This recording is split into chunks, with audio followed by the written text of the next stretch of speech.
बहुत समय पहले एक घने जंगल के बीच में एक ऐसा रहस्य छिपा था जिसे केवल सबसे बहादुर खोजी ही ढूंढ सकते थे।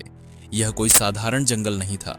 इसे समय का जंगल कहा जाता था, जहां समय की सीमाएं खत्म हो जाती थीं और अतीत और भविष्य का खेल चलता था।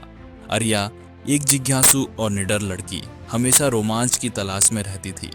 एक दिन उसे अपने दादा की पुरानी चीजों में एक नक्शा मिला। वह नक्शा साधारण नहीं था। उस पर एक जगह का संकेत था जहां समय को झुकाने वाला एक दरवाजा छिपा था। आर्या ने तय कर लिया कि वह इस रहस्य का पता लगाएगी।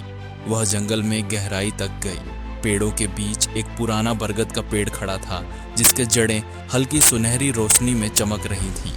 आर्या ने अपनी हिम्मत जुटाई और अपनी हथेली जड़ों पर रख दी। अचानक एक तेज रोशनी और हवा का झोंका आया और आर्या गायब हो गई। जब उसने अपनी आंखें खोलीं तो उसने खुद को लाखों साल पीछे अतीत में पाया। उसके चारों ओर बड़े बड़े डायनासोर घूम रहे थे। यह प्रागैतिहासिक समय था। आर्या हैरान थी। उसने विशाल पेड़ों और अजीब पौधों को देखा, लेकिन जल्द ही उसे महसूस हुआ कि वहां खतरा भी था। एक झाड़ी के पीछे से तेज आंखें उसे घूर रही थीं। वह एक डायनासोर था, शिकार की तलाश में। आर्या ने जल्दी से पास के एक पेड़ पर चढ़कर खुद को बचाया। तभी उसके पास से एक सुनहरा पंख गिरा जो चमक रहा था। जैसे ही उसने उसे छुआ, फिर से तेज रोशनी चमकी और वह गायब हो गई। इस बार वह भविष्य में थी। वह जंगल अब पूरी तरह बदल चुका था। तकनीक और प्रकृति मिलकर एक अद्भुत दुनिया बना चुके थे। चमकदार पौधे और रोबोटिक जानवर चारों ओर घूम रहे थे। एक विशाल रोबोटिक बाघ उसके पास आया। आर्या डर गई, लेकिन बाघ ने उसे नुकसान नहीं पहुंचाया। उसने कहा, यात्री, तुम्हारा इंतजार किया जा रहा है।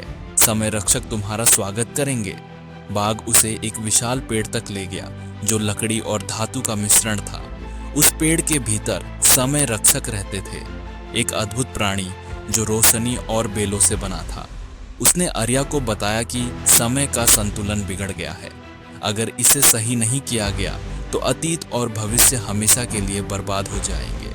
समय रक्षक ने आर्या को एक चमकता हुआ गोला दिया और कहा, इसे उस पुराने बरगद की जड़ों में रखो।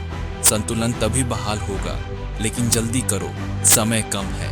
आर्या ने गोला लिया और दौड़ पड़ी। रास्ते में उसने रोबोटिक जानवरों और डायनासोरों के बीच से गुजरते हुए अपने साहस का परिचय दिया।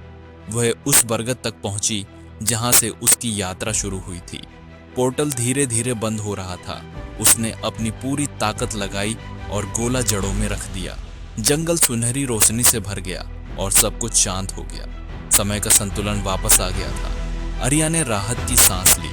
वह जानती थी कि उसने कुछ बड़ा किया है। उसने उस सुनहरे पंख को अपने पास रखा और जंगल से बाहर निकल गई। आज भी वह बरगद का पेड़ उसी तरह खड़ा है, लेकिन उसका रहस्य केवल उन्हीं के लिए खुलता है जो इसे खोजने की हिम्मत रखते हैं। और इस तरह समय का जंगल अपनी अगली खोजकर्ता का इंतजार कर रहा है।